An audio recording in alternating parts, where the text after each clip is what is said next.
O Senhor esteja convosco. Proclamação do Evangelho de Jesus Cristo segundo Mateus.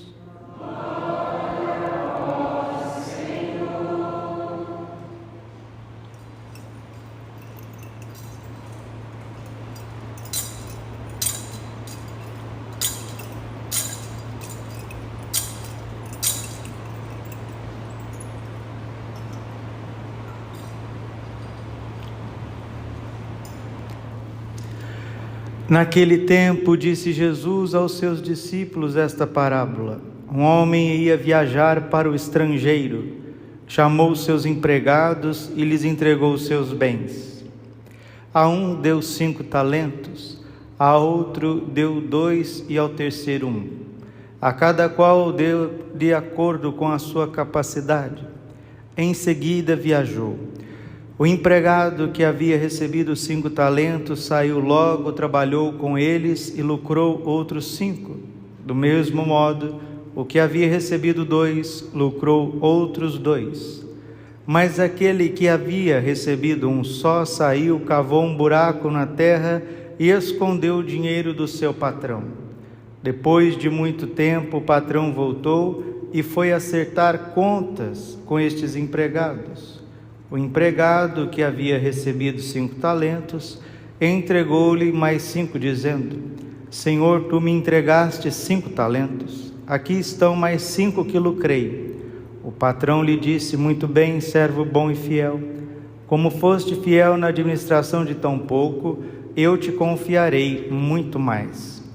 Vem participar da minha alegria. Chegou também o que havia recebido 2 talentos e disse: Senhor, tu me entregaste 2 talentos. Aqui estão mais 2 que lucrei. O patrão lhe disse: muito bem, servo bom e fiel. Como foste fiel na administração de tão pouco, eu te confiarei muito mais. Vem participar da minha alegria. Por fim, chegou aquele que havia recebido 1 talento e disse: Senhor, sei que és um homem severo, pois colhes onde não plantaste e ceifas onde não semeaste. Por isso fiquei com medo e escondi o talento no chão.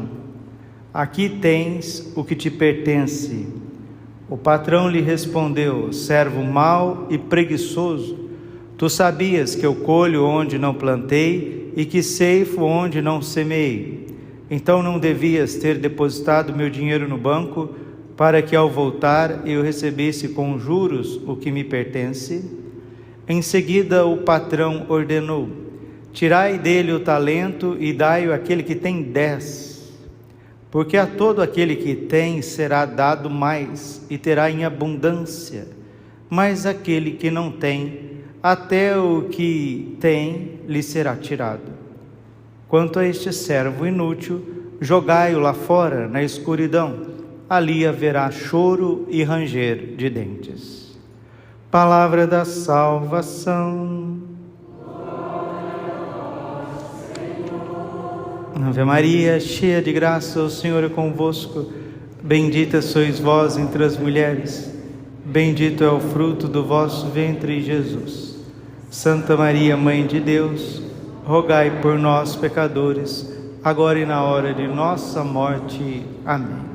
Vinde, Espírito Santo, vinde por meio da poderosa intercessão do Imaculado Coração de Maria, vossa amadíssima esposa.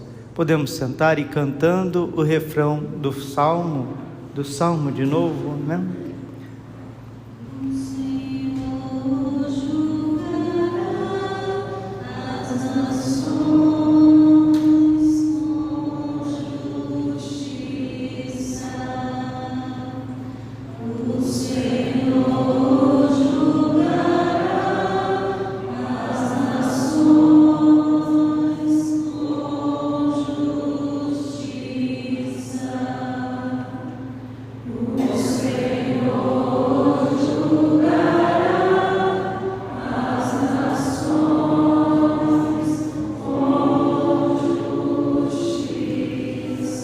É o Salmo 97, 98. O Senhor julgará as nações com justiça. E algo que a gente tem que entender da nossa fé, que o nosso juízo particular se dará imediatamente após a nossa morte. Aonde nós morrermos, ali mesmo Jesus nos julgará. Se morrer em casa, vai ser em casa; se morrer no hospital, no hospital; na estrada, na estrada; no campo de batalha, no campo de batalha. Aonde nós morremos, somos imediatamente julgados por Deus. E o juízo universal se dará na vinda gloriosa de Jesus Cristo, no fim do mundo, donde há de vir e julgar os vivos e os mortos. Padre, mas então o juízo particular se dá logo após a morte, como está escrito em Hebreus 9, 27. O juízo universal virá no fim do mundo, quando Jesus vier julgar os vivos e os mortos. Aí vem o julgamento universal, como está em Mateus 25. Mas padre, eu não sabia, mas tem um juízo das nações? Existe um julgamento das nações? Sim, vamos cantar de novo o refrão dos Salmos, cantar a plenos pulmões: o Senhor julgará as nações com justiça. O Senhor julgará as nações com justiça. O Senhor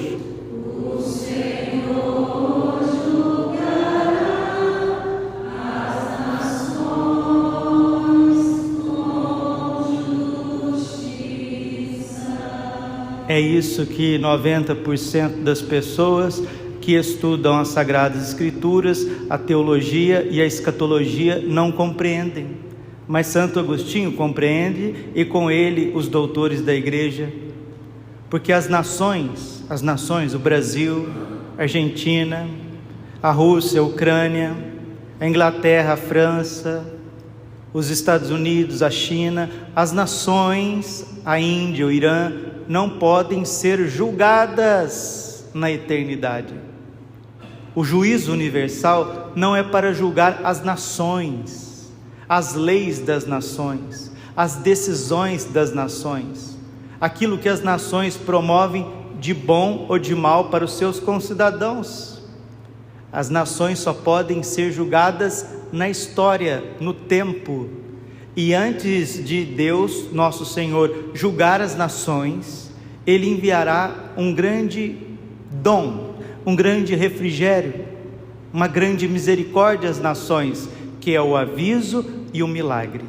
O aviso e o milagre que estão nas Sagradas Escrituras e que Nossa Senhora prometeu que Deus enviaria em Garabandal. Nossa Senhora abriu isso, mas também muitos outros santos místicos, o aviso e o milagre e o castigo que Nossa Senhora do Carmo de Garabandal disse para as crianças, nada mais é do que o julgamento das nações. Só que as nações são compostas de seres humanos. Quem que são os reis das nações? Quem que são os presidentes dos países? Quem que são os governantes dos países? São pessoas. Mas quando os pensamentos daqueles que estão longe de Deus se transformam em leis, e essas leis se transformam em ideologia e vão contra o homem, não tem mais instância. Não é assim? Agora vai para a primeira instância, para a segunda instância, para a última instância. A primeira instância e a última instância é Deus nosso Senhor, porque Ele vai julgar as nações com justiça. Agora o demônio, que é o príncipe deste mundo, ele está deitando e rolando nas leis das nações. Lei do aborto, leis para destruir o homem e a mulher, leis da eutanásia, inversão de valores, corrida armamentista, falsas finanças, onde vai oprimindo as pessoas. Então a gente quase já não consegue viver mais. Aquele belíssimo livro que se tornou o maior best-seller dessa década, 12 regras para a vida, né? Jordan Peterson, 12 regras para a vida, como ordenar a nossa vida no caos deste mundo. É justamente isso que esse psiquiatra, psicólogo canadense está trazendo para nós. Está quase impossível ordenar a vida onde que as instâncias maiores, os poderes políticos, religiosos, se voltaram contra o cidadão, se voltou contra o bem comum, se voltou contra a natureza do homem, da mulher, da família, da liberdade religiosa. E Deus, vendo isso, sendo santo, santo, santo, justo, justo, justo, estabeleceu um tempo de misericórdia. No diário de Santa Faustina, quando Jesus aparece para Santa Faustina e faz ela perceber e ver com os olhos dele os pecados da humanidade, Santa Faustina, que era a secretária da misericórdia, ficou sem fôlego e disse: Senhor, como que o Senhor consegue suportar tudo isso? Acabe logo com esse mundo. E Jesus disse para ela: calma, Faustina, calma, deixa estar. Eu terei a eternidade inteira para fazer justiça. Agora eu quero conceder mais um tempo de misericórdia. Só que esse tempo de misericórdia, todo tempo tem um começo, um meio e um fim. Nós estamos chegando no fim do tempo da misericórdia, no fim do tempo das nações. Quando chegar o fim desse tempo da misericórdia, Deus enviará o Espírito Santo, que vai vir iluminando as consciências, as mentes, os corações dos indianos, dos iranianos, dos chineses, dos tailandeses, dos nigerianos, dos ucranianos, dos espanhóis, dos canadenses, dos mexicanos, dos brasileiros, de todas as nações. O Senhor julgará as nações com justiça, porque agora é tempo do Senhor usar de misericórdia. Aí Deus envia a igreja lá para um país asiático, eles querem matar os católicos. Deus quer colocar a sua igreja, a cátedra da verdade, para instruir os povos, para educar as famílias das nações, e eles perseguem, eles matam os sacerdotes, eles prendem os bispos, eles proíbem de evangelizar, eles proíbem de dizer a verdade, eles criminalizam o bem, e eles justificam o mal, e Deus está tolerando, e está como uma ampulheta que vai caindo areinha, areinha, areinha, e essa areinha já está esgotando, e a hora que ela esgotar, terá uma grande catástrofe nesse mundo. E no auge dessa catástrofe, no auge dessa desordem, no auge dessa tribulação, o Senhor julgará as nações com justiça. Como? Enviando a luz do Espírito Santo aos corações e mostrando que só o Senhor é Deus, só Ele é Deus. E os santuários marianos, onde Nossa Senhora tentou educar, onde ela tentou ensinar, evangelizar por 2 séculos, esses santuários vai reluzir mistérios que só Deus sabe. Se o homem, a mulher, se as nações abaixarem o seu tupete, arrepender, bater no peito, misericórdia, Senhor, perdão, Senhor, nós nos afastamos de Ti, nós nos afastamos da Sua santa lei, da verdade, nós perseguimos os santos, os profetas, nós Te matamos, Jesus. O nosso sistema iníquo, o satanismo que é alimentado por essas pessoas é um sistema de iniquidade. Senhor, nós estamos arrependidos do que nós estamos fazendo. Misericórdia, o Senhor terá misericórdia e dará a paz a todos os povos. Mas, mesmo com a iluminação das consciências, mesmo com o derramamento do Espírito Santo, mesmo com os milagres que Deus irá realizar, como foi a ressurreição de Lázaro. Lázaro tinha morrido, fazia 4 dias, e mais 4 dias que tinha sido sepultado. Jesus propositavelmente esperou um pouquinho para realizar o maior de todos os milagres, uma cena pitoresca, um homem enfaixado saindo do sepulcro que fazia 4 dias. Aí sabe o que eles disseram, uns para os outros, os chefes de Israel, os fariseus? Olha, Agora que Ele levantou esse morto diante dos nossos olhos, sabe o que a gente tem que fazer? Agora a gente tem que acabar com ele de uma vez. Se a gente não matar ele e acabar com ele, e com esse morto que acabou de levantar, nós temos que eliminar os dois, porque se a gente não eliminar os dois, sabe o que vai acontecer? Eles crerão nele e o povo todo se voltará contra nós. Isso chama-se pecado contra o Espírito Santo. Padre, o que é pecar contra o Espírito Santo? É pecar contra a verdade conhecida, é rejeitar a verdade até no último grau, até na última instância da misericórdia de Deus. Isso é pecar contra o Espírito Santo. E se as nações rejeitar a misericórdia de Deus até a última instância, virá o castigo, virão os 10 segredos de Medjugorje. O que são os 10 segredos de Medjugorje? Nada mais é do que a correção das nações.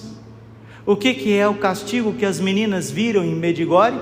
A noite dos gritos, que elas gritaram e tremeram, e aqueles espanhóisões lá, que não ia nem na igreja direito, diz que bateram os joelhos, as rodilhas, diz que eles bateram as rodilhas ao ver o espanto das meninas diante da cena que irá acontecer se as nações não se arrependerem diante do aviso e do milagre. Então, meus irmãozinhos, nós estamos num tempo de misericórdia. Aproveitar a misericórdia é aproveitar o primeiro sábado do mês, fazer uma confissão reparadora, fazer uma comunhão reparadora, participar dignamente da Santa Missa, colocar a nossa vida em dia, nós que graças a Deus já despertamos para a Santa Missa, nós que já despertamos para as coisas de Deus, porque parece que essas coisas tão reais, tão factuais, tão tangíveis, parece que estão distantes, essas coisas parece que estão distantes dos corações dos nossos parentes, dos nossos amigos, das pessoas que trabalham conosco, das pessoas que convivem conosco, e nós somos chamados de fanáticos, nós somos chamados de doido, de doentes, mas quanto mais mariano, mais você sente com Nossa Senhora, mais você enxerga com Nossa Senhora, mais você ouve com Nossa Senhora, e quanto mais distante de Nossa Senhora, você acha que está tudo normal. Os homens comem, os homens bebem, os homens casam, se dão em casamento, e de repente virá o ladrão, virá o devastador nas asas da abominação. Então agora é tempo de misericórdia, mas também é tempo de grande batalha, de grande luta, porque Nossa Senhora disse em Medjugorje que o demônio está furioso, porque ele sabe que o seu tempo está muito curto. Apocalipse capítulo 2, sabendo que pouco tempo lhe resta, o inimigo de Deus foi fazer guerra contra a mulher, a igreja Nossa Senhora, e os seus descendentes, a família, os sacerdotes.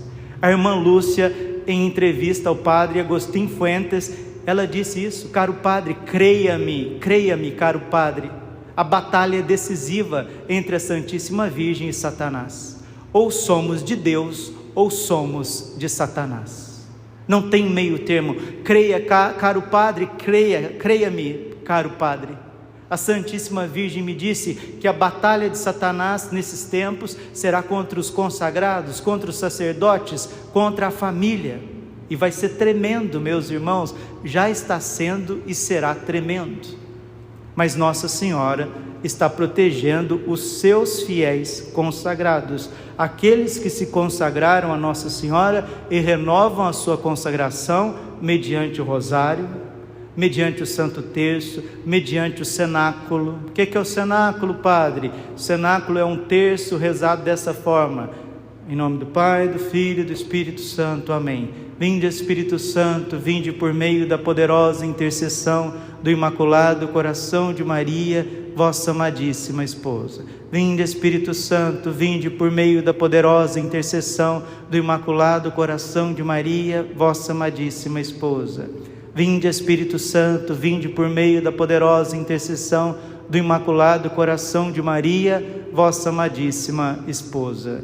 invoca 3 vezes o Espírito Santo, reza o Santo Terço daquele dia, reza Salve Rainha, depois pega o livro azul do movimento sacerdotal mariano, abre uma mensagem, leia, medita, faça a consagração proposta no final do livro azul. Pronto.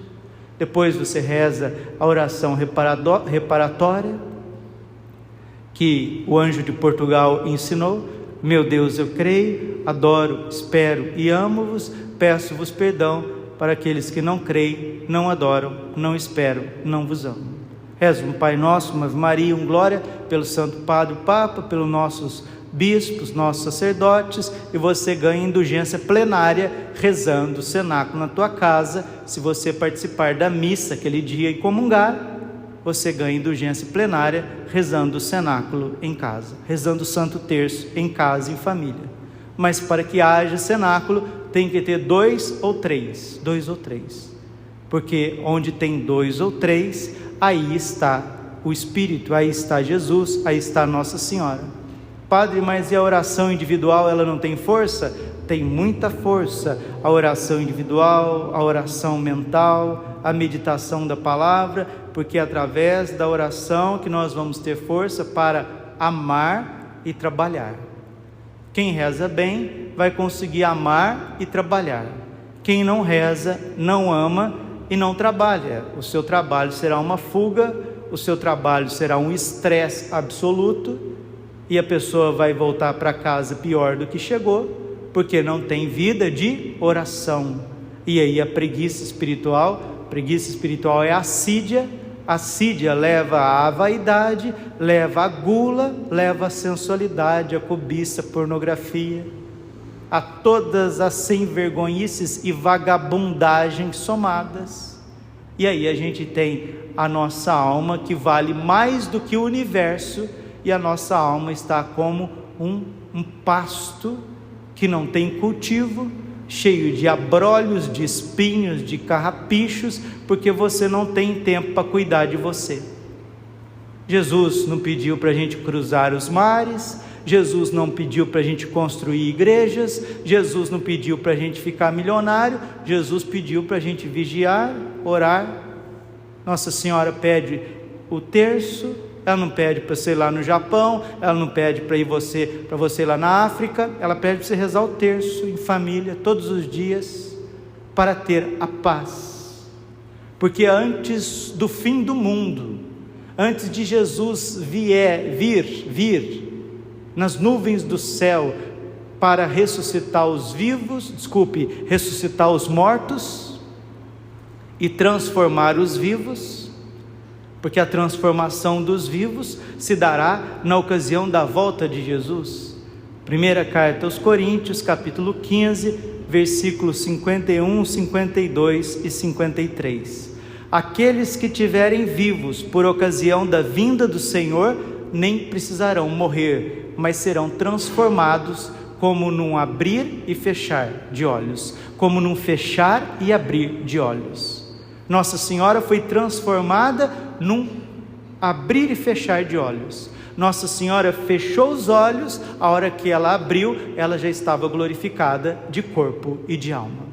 Assim acontecerá no fim do mundo, quando Jesus vier julgar os vivos e os mortos. Os que estiverem vivos não precisarão morrer.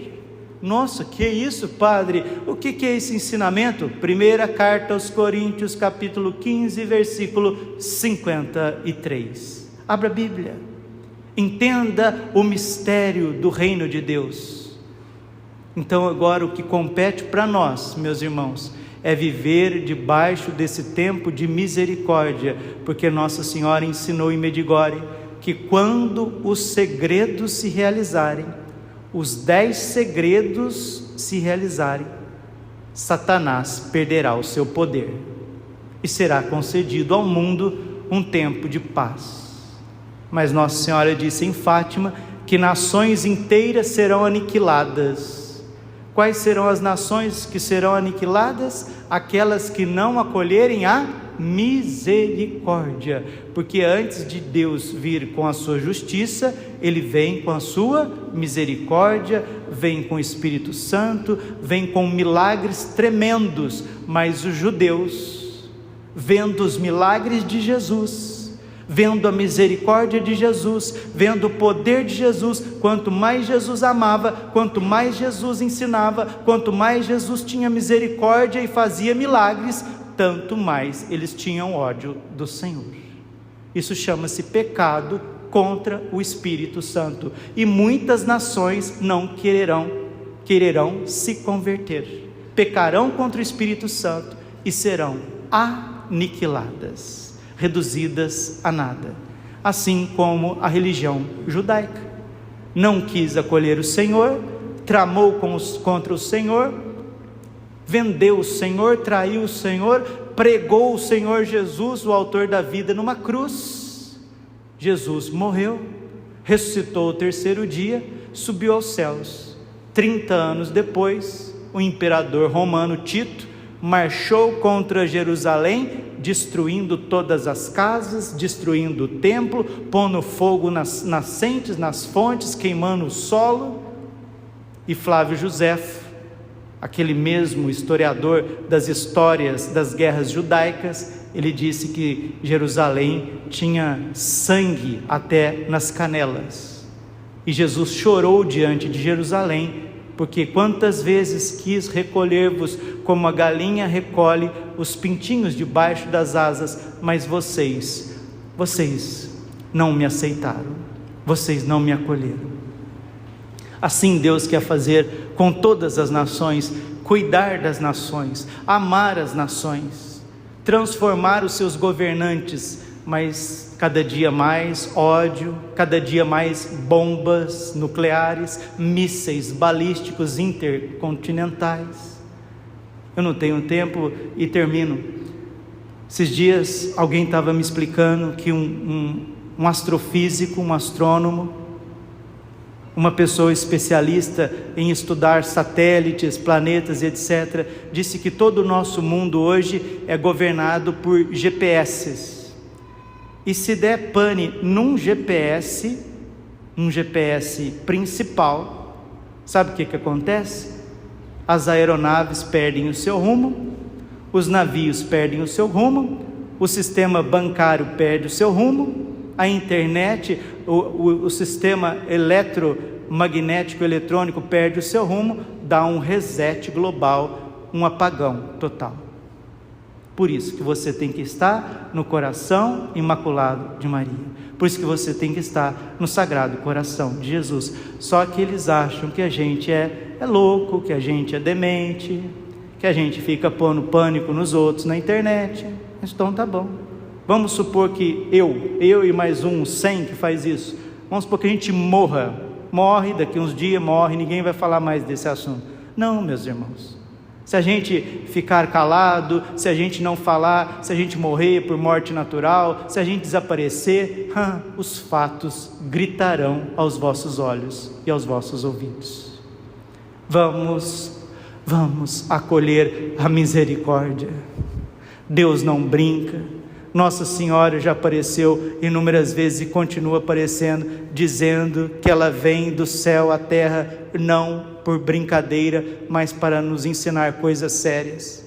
E se formos bonzinhos, se formos crianças dóceis, seremos protegidos. Estaremos naquele 1/3 que diz o profeta Zacarias, no capítulo 13. Estaremos naquele pequeno resto que diz Sofonias, capítulo 3. Passaremos, seremos salvos. Mas se formos nécios, como aquelas virgens imprevidentes que não guardaram o azeite na lâmpada, se a chama se apagar por causa da gula, por causa do consumismo, da vaidade, perderemos a oportunidade de ver o triunfo do coração imaculado de Maria. Rezemos pelo mundo, rezemos pela Europa, rezemos pelo Papa que foi à Mongólia, que retornará da Mongólia. Estejamos atentos, porque hipócritas são aqueles que veem os sinais dos tempos e não reconhecem. Jesus disse: ficai atentos aos sinais dos tempos. Quando vê uma nuvem preta, uma nuvem forte no horizonte, diz: olha, vai chover. Quando o céu está muito azul de manhãzinha, as pessoas dizem: nossa, hoje o dia vai ser calor, muito quente. E quando virdes estas coisas começarem a acontecer, sabeis que estão perto da grande tribulação. Glória ao Pai, ao Filho e ao Espírito Santo, como era no princípio, agora e sempre. Amém. Coração imaculado de Maria, confiança, saúde e vitória.